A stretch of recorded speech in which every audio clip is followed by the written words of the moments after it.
Bismillah. Al-Hadithul Khamis An Abi Hurairah radhiyallahu ta'ala anhu an Nabi sallallahu alaihi wasallam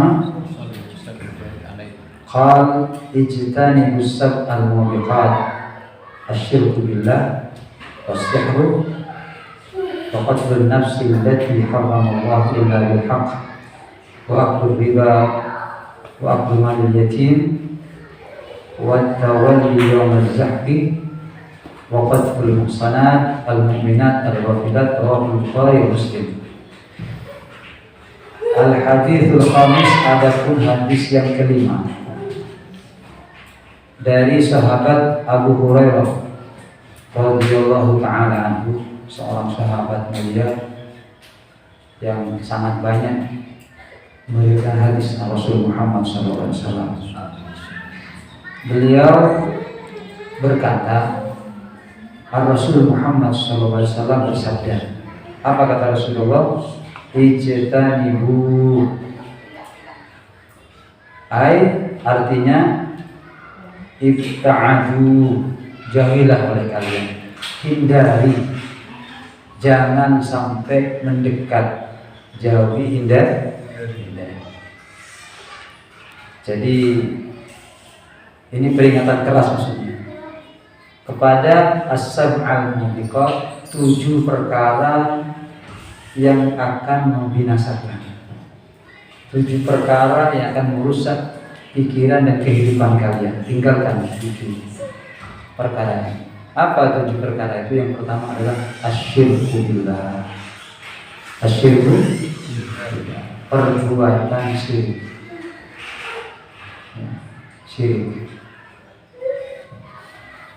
Syirik ini menyekutukan Allah. Nanti saya baca dulu. Yang pertama syirik, yang kedua wasihru, sihir. Perbuatan yang di luar batas kemampuan akal yang dibantu oleh syaitan, itu namanya sihir. Kemudian yang ketiga waqatlun nafsil lati, membunuh jiwa yang Allah haramkan kecuali dengan yang hak. Ini yang ketiga. Kemudian yang keempat aklu riba, memakan riba. Wa aklu mal yatim, yang kelima memakan harta anak yatim. Kemudian wa tawalli yawm az-zahfi, berpaling. Yang keenam saat berkecamuknya peperangan.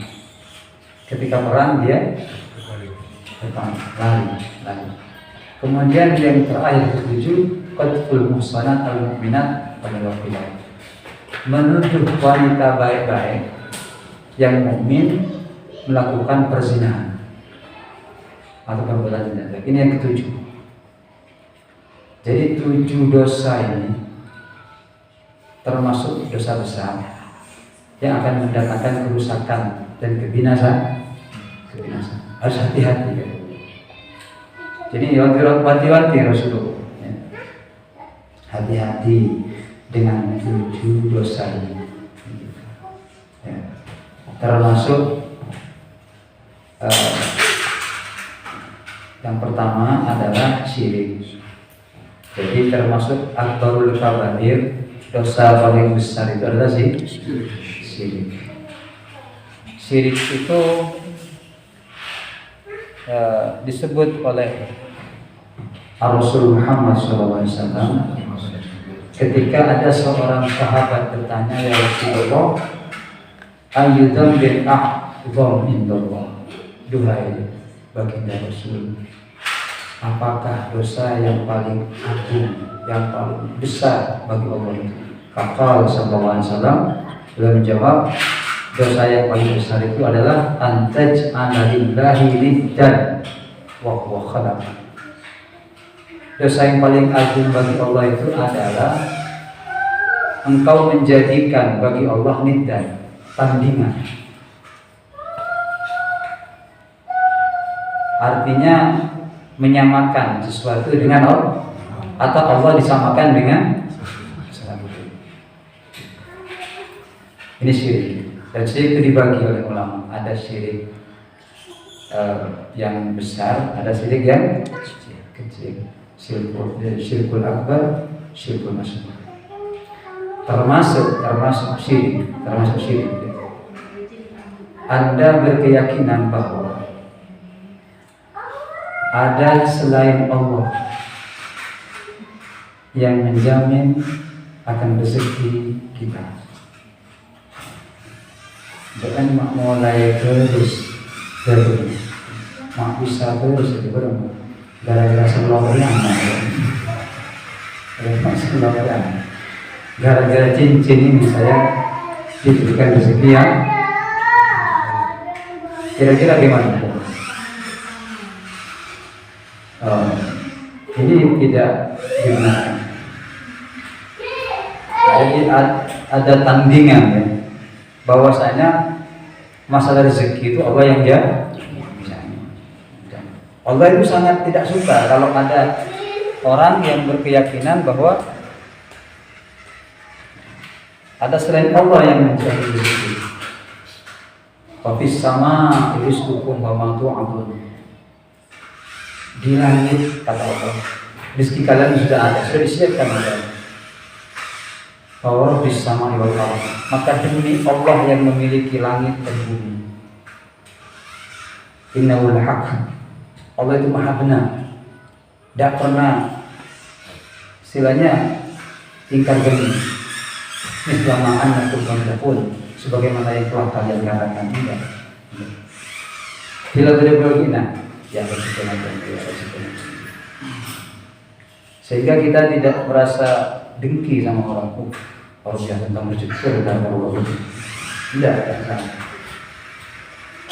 Jadi cara Allah membagi rezeki itu lebih teliti, lebih bagus daripada apa itu namanya? CNT itu ya, COD kan tepat ya, lebih hebat daripada itu. Nah ini masalah rezeki, masalah akidah keyakinan, dan ini sekaligus menjadi kewajiban orang tua untuk mengenalkan kepada anak-anaknya tentang kemuliaan dan kehebatan Allah, agar mereka tidak syirik, Ini harus orang tua penting sekali. Ini di samping dia jadi bintang kecil di langit yang begitu, diajari begini. Anak ini juga harus diajari tentang Allah. Ini diabadikan oleh Allah ketika Sayyidina Luqman mendidik putranya, karena sangat indah kalimatnya diangkat menjadi kalam Allah. Karena dari Al-Quran, wa qala Luqmanu libnihi wa huwa ya'iduhu ya bunayya la tusyrik billah inna syirka la zulmun 'adzim. Wa qala Luqman, ingat kata Allah, bagaimana ketika Luqman berwasiat kepada putranya, ya bunayya, wahai anakku, wahai putraku, la tusyrik billah, jangan syirik. Kenapa? Fa inna syirka la zulmun, karena syirik merupakan perbuatan zalim, ya. Jadi ini penting ya. Kalau panjenengan mereka ke anak dong, jangan pernah syirik, jangan. Apapun yang terjadi, bagaimanapun kondisimu, jangan pernah syirik. Ibnu Ruslan dalam kitabnya juga mengatakan, awwal wajibin alal insan ma'rifatul ilah bistiqamah. Pertama dan terutama kewajiban bagi setiap insan adalah mengenal Allah dengan baik. Artinya agar tidak syirik. Boleh. Contoh, saya sering sama anak santri, siapa yang buat langit? Allah. Siapa yang buat bumi? Allah. Siapa yang buat kita? Allah. Alhamdulillah. Jadi biar yakin. Ya. Jadi sampingnya jadi barat itu ada. Ini juga perlu penanaman tentang. Makanya ada satu ungkapan. Ini ada yang mengatakan dari Rasulullah. Iftahu awwala kalimatin, bukalah ucapan pertama anak-anak kalian itu di kalimati Allah. Di kalimati. Jadi kalau kita ingin punya anak yang hebat, anak yang mulia, usahakan pertama kali dan terutama yang keluar dari kalimatnya, dari ucapannya adalah Allah atau la ilaha illallah. Ini sering itu kalau ya kita dulu tuh ibunya itu kalau disuruh makan Allah bukan ya kalau kita gimana jadi tidak apa-apa, cuma yang lebih utama Allah. Ketika anak kita kenal Allah semenjak kecil, pertumbuhannya, perkembangannya ada Allah. Oh ini tidak akan kita punya anak syirik.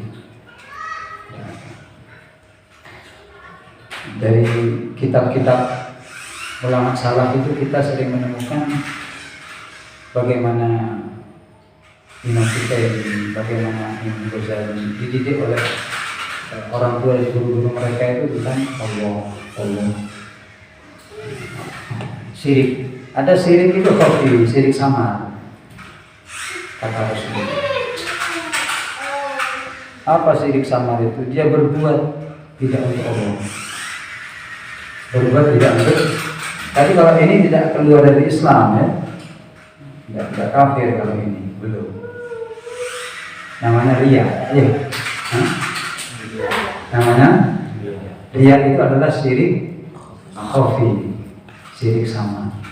Kenapa? Karena dia berbuat bukan untuk Allah, berbuat untuk selain.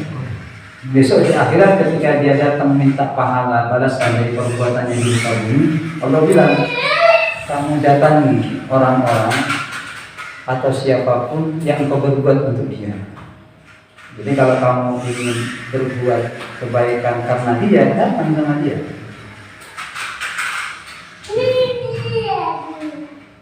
Masya Allah. Tapi kalau cari ilmu ini, cari ilmu taraf aja. Iya, cari taraf. Untuk selain Allah boleh awalnya. Nanti lambat laun akan. Ulama kita juga mengajarkan gimana yang bisa saya dulu ikhlas taraf, ini yang kita lakukan. Jadi ikhlas diri dengan dulu. Seperti Mas Syediri itu kepada murid-muridnya itu kalau sudah ngajar dikasih bayaran yang besar. Dulunya ego jengkol aja. Sampai para mu'alim, para asatidnya bilang, tidak usah ini terlalu mampus saya takut tidak ikhlas. Apa kata beliau? Ego jengkol cuma ada ikhlasnya. Dibayar dia ikhlas. Jadi kan ringan, nyaman, semangat. Menikah ini bojone kan becak ya Jadi beliau itu punya metode membangkitkan ikhlas itu dengan cara seperti itu. Jadi syirik ya, kemudian ada khafi. Semoga kita semua selamat dari dosa syirik ini. Karena dosa syirik ini akan mengeluarkan kita dari muslim. Kita bukan sebagai muslim lagi kalau syirik. Tapi bukan berarti tidak diakui. Kalau kita mau tobat, Allah ampun. Dan hati-hati, kata guru kami, hati-hati. Dosa syirik ini yang sering terjadi bukan karena orang meninggalkan sholat, bukan karena ibadah dohir, bukan, tapi karena ibadah hati. Orang yang gampang syirik itu, contohnya kata guru kami, sering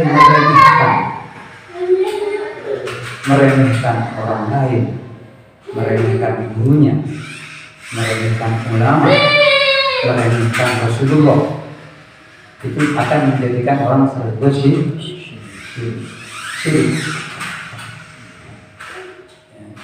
Hati-hati syirik. Kadang kita sadari ragu, ya. Bisa Allah itu. Pernah kita punya bisa Allah. Padahal keyakinan yang hebat itu ketika di hati kita penuh keyakinan bahwasanya Allah mampu melakukan segala-galanya. Allah mampu melakukan segala-galanya. Walaupun secara logika mustahil, bagi Allah tidak ada yang mustahil. Karena kalau kita masih meragukan akan kehebatan Allah, nah ini berarti kurang. Bisa Allah masuk bisa. Cuma perlu seimbang, perlu sesuai. Karena dalam bahasa itu ada paroji gitu kan, dalam kiraman Arab. Ada tamanni. Paroji itu bisa terjadi. Tamanni itu yang sulit terjadi. Ada tamanni ilmu ada. Cuma ada yang tidak mungkin terjadi. Angan-angan yang tak mungkin terjadi itu tidak boleh. Seperti kita ini semua yang tadi. Anda berangan-angan untuk menjadi ART, bisa, ya kan? Ada yang RT ya, jadi Pak Lurah atau Pak Tenggi masih bisa. Tapi kalau berangan-angan jadi Bapak Presiden sulit sangat.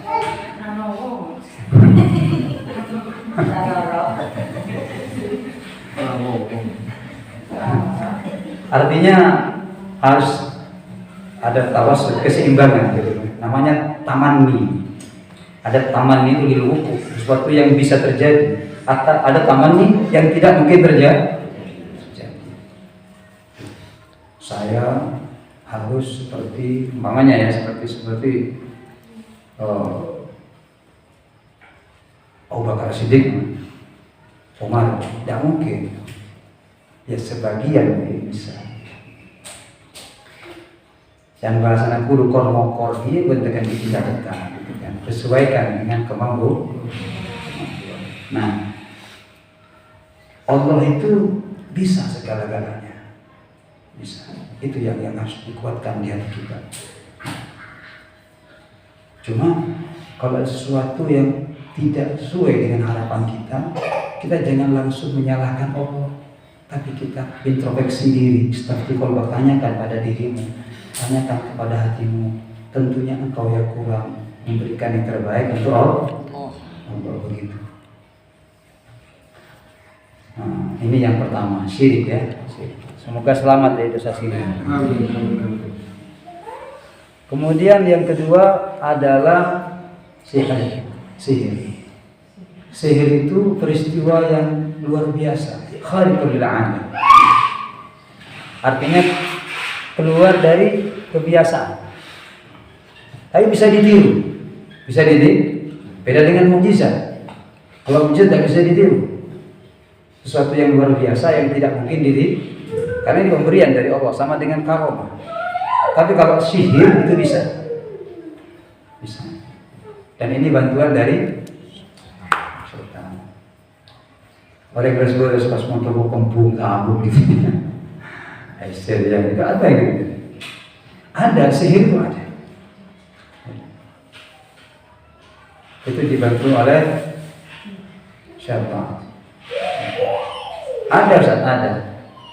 Ulama sepakat bahwasanya Rasulullah itu pernah kena sihir, yang kemudian menjadi penyebab turunnya 2 surah Al-Falaq dengan An-Nas. Nah, ini paling ampuh untuk mengusir sihir ini. Ulang bil falaq min syarri ma khalaq min syarri ghasiqin idza waqab. Kemudian Rabbin itu yang kata Hasan Baru, itu bacaan ini kalau kena sihir. Rasulullah pernah kena sihir. menunjukkan bagaimana Allah akan memuliakan nabinya dan memuliakan umatnya. Kalau ada seperti itu dikasih oleh adil. Jadi kisahnya itu Rasulullah sisa rambutnya diambil gitu, bagian ini kemudian diikat terus dilemparkan ke sumur sehingga beliau kemudian sakit, berobat tidak sembuh, datanglah Jibril, engkau kena sihir ya Rasulullah. Ada sebagian ulama, sebagian kecil mengatakan tidak mungkin Nabi kena sihir, gitu kan? Tapi yang jelas mayoritas ulama mengatakan beliau kena. Maksudnya apa? Ini sebagai tafsir syariat. Kalau kena sihir begini jangan. Dan hukum orang belajar sihir itu dosa besar. Kalau diamalkan dia bisa murtad. Sihir. Belajarnya heran mereka. Sihir. Hati-hati. Sihir. Sihir itu merubah sesuatu. Kemudian yang ketiga, termasuk dosa yang bisa membuat kerusakan pada keluarga dan diri kita adalah membunuh jiwa yang diharamkan oleh Allah kecuali dengan cara yang hak. Haram. Dosa besar. Mati orang membunuh. Hati-hati. Jangan sampai terjadi, karena nyawa itu sangat mahal kan? Nyawa itu dikasih satu oleh Allah untuk manusia. Ada yang punya nyawa lebih satu? Mana kok nginjau ya. Sehingga jangan sampai membunuh orang.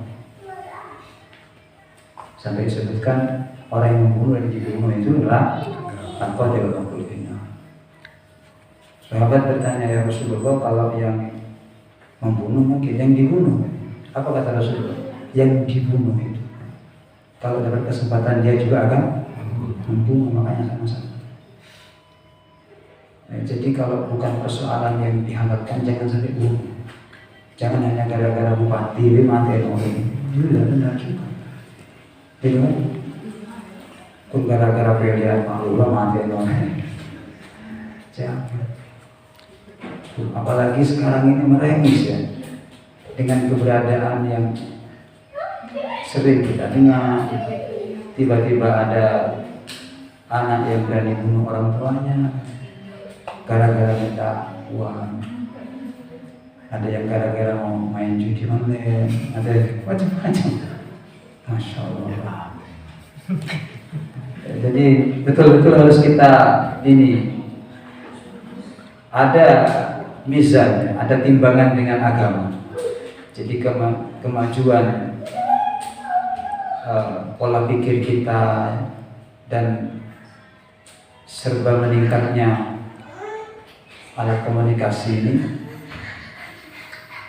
yang memudahkan banyak hal kepada kita harus hati-hati juga bahwa harus dikasih penyeimbang agama. Tidak boleh bunuh diri, kita tidak boleh. Hati-hati, bahaya. Ya, pokoknya membunuh, ya. Dibunuh ada yang bunuh diri. Ya. Ya kemarin. Lagi trending ya, bunuh diri. Masya Allah. Ada di satu daerah yang ya di satu negeri itu, yang di sana diperbolehkan asalkan dapat izin. Ada tas rebut tak mau jadi dianggapnya boleh itu penyelesaian dalam kehidupan. Tidak, karena lebih mau. Makanya hati-hati. Kemudian yang keempat adalah aklu riba, memakan riba. Ada sebab dari riba. Makan riba, tak boleh. Hati-hati makan riba. Hati-hati. Itu biasanya menghancurkan riba. Kalau bahasa singkatnya itu kita mengambil manfaat dengan apa yang kita pinjamkan, dengan adanya kesepakatan dari kedua belah pihak. Artinya ada penentuan itu.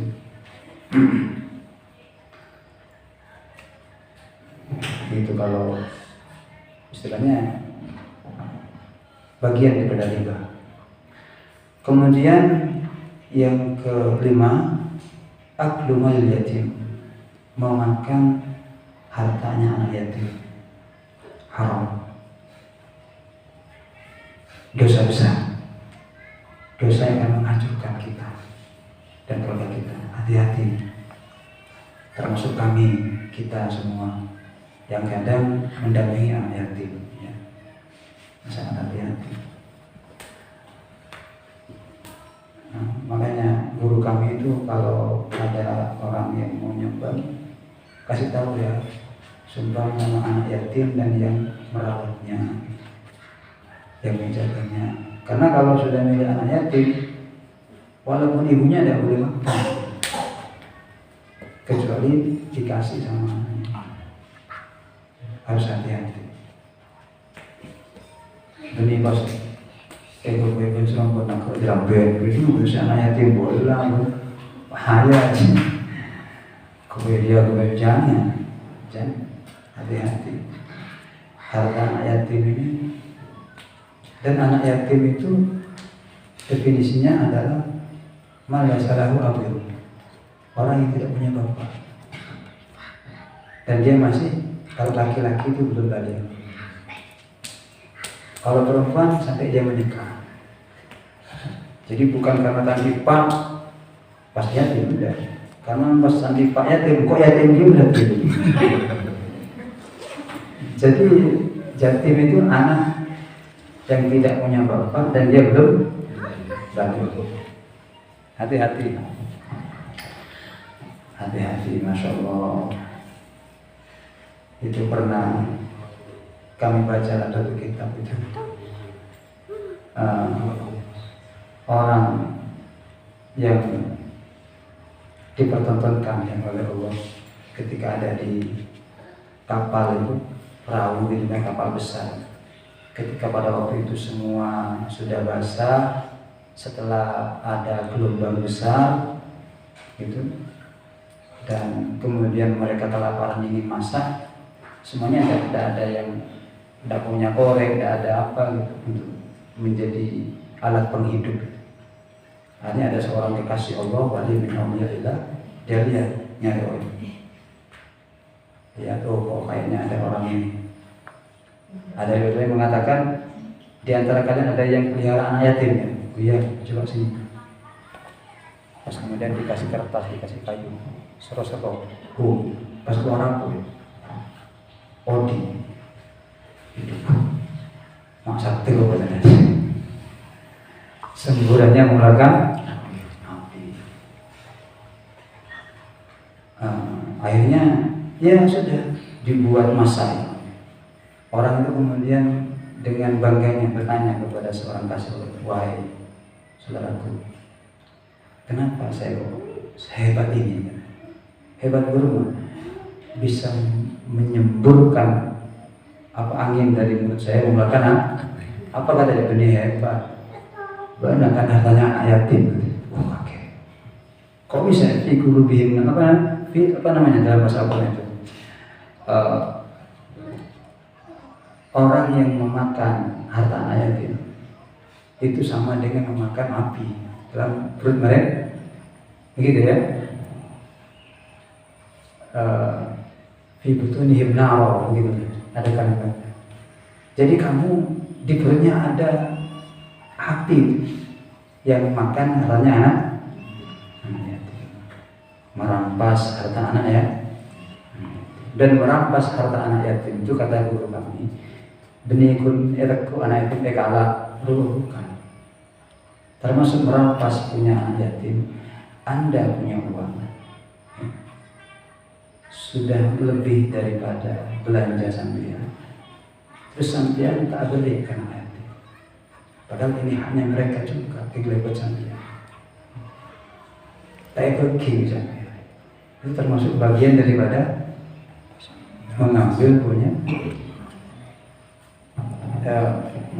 eka lah aku bisa anak ini kalah terkebalian aja ini kalah tuh segi kan ya karena saya pegang uang atau anak di pak di dulu bisa sekolah itu eka lah misalnya tuh sana apa tuh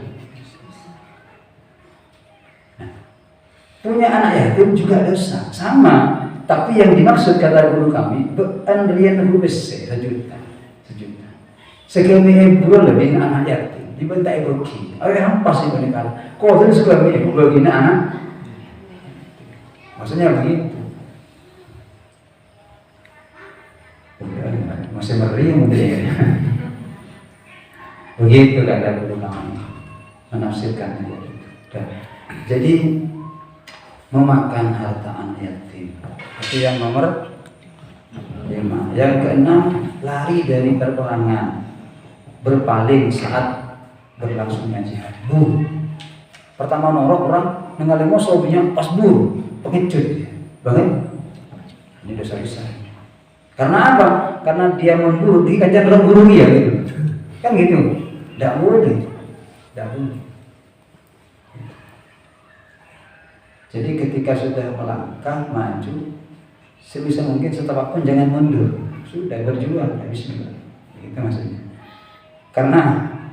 Karena ini mengacaukan kekuatan pasukan kalau sampai lari. Kemudian yang terakhir menuduh zina kepada wanita yang menjaga harga dirinya, dia seorang mukminah, seorang perempuan yang baik dituduh zina. Nah ini dosa yang berbahaya. Qadar ini harus dirajam juga. Ada hadul qadar. Jadi inilah 7 dosa yang disebut oleh Rasul Muhammad SAW akan mendatangkan kebinasaan, bahaya, keberadaan kita bahaya, harta kita bahaya, keluarga kita bahaya. Semoga Allah mencegah kita semua dari 7 dosa ini.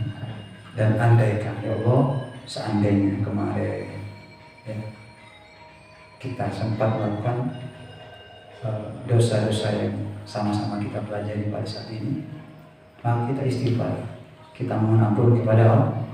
Ya Allah, mohon maaf ya Allah. Ya Allah. Artinya namanya manusia itu tidak ada yang tidak punya dosa. Ya Allah. Karena kadang kita kan gampang ya. Sampel. Maaf ya Allah. Malah gendung, hati-hati. Hati-hati, Masya Allah, hati-hati. Jadi itu yang kadang tanpa disadari.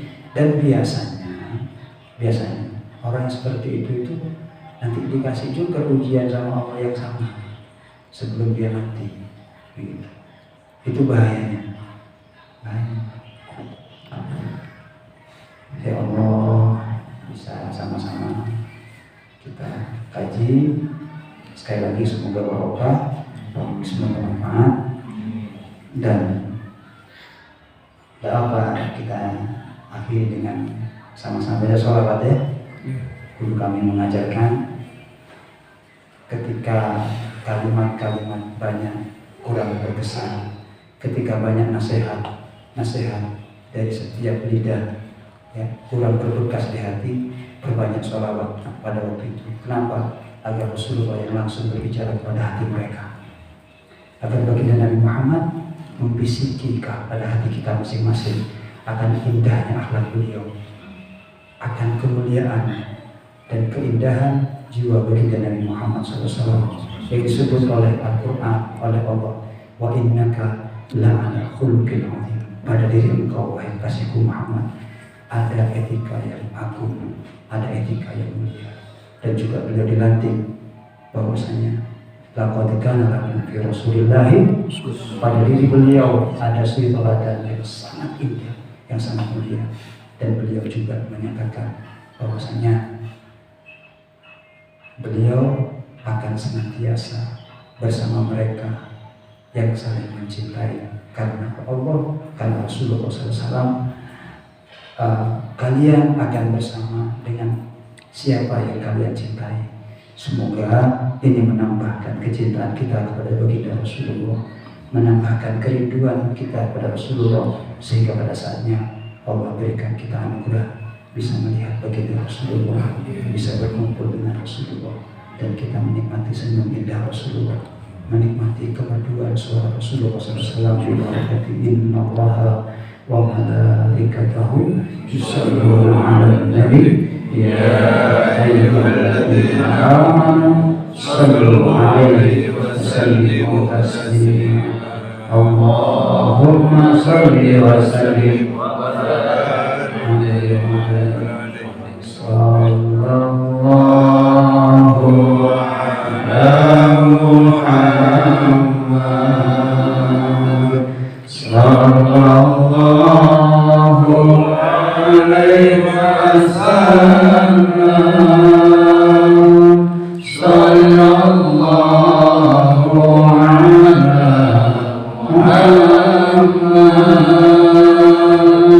sallallahu alaihi wasallam.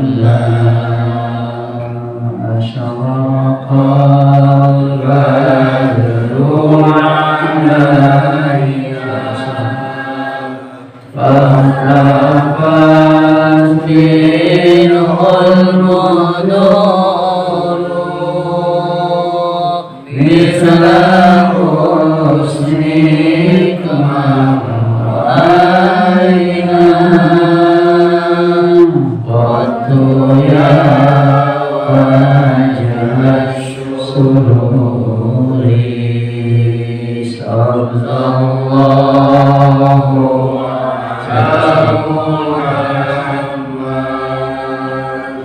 sallallahu alaihi wasallam sallallahu ala Muhammad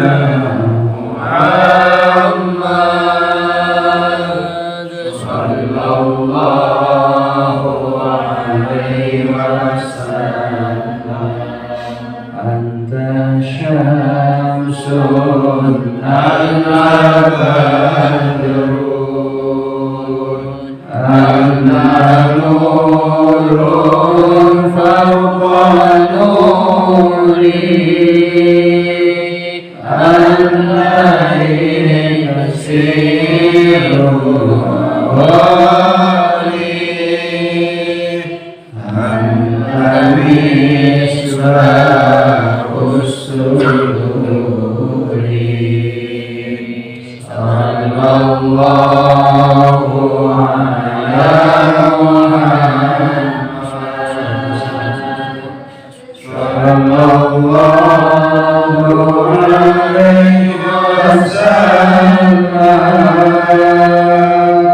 sallallahu ala Muhammad sallallahu alaihi wasallam. Ya Habibi ya Muhammad ya Musal ya Habibi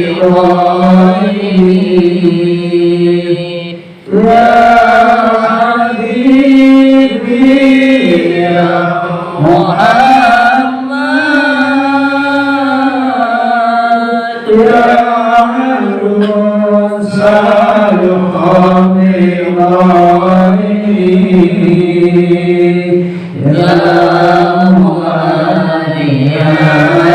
ya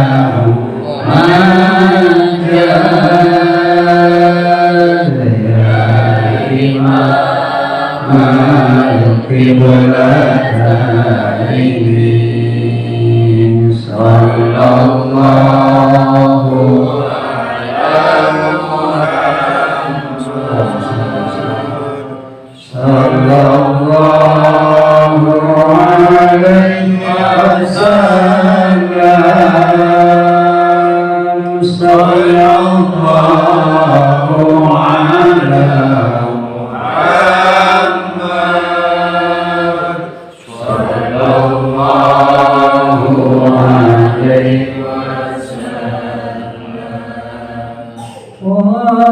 صلاة الله تغشى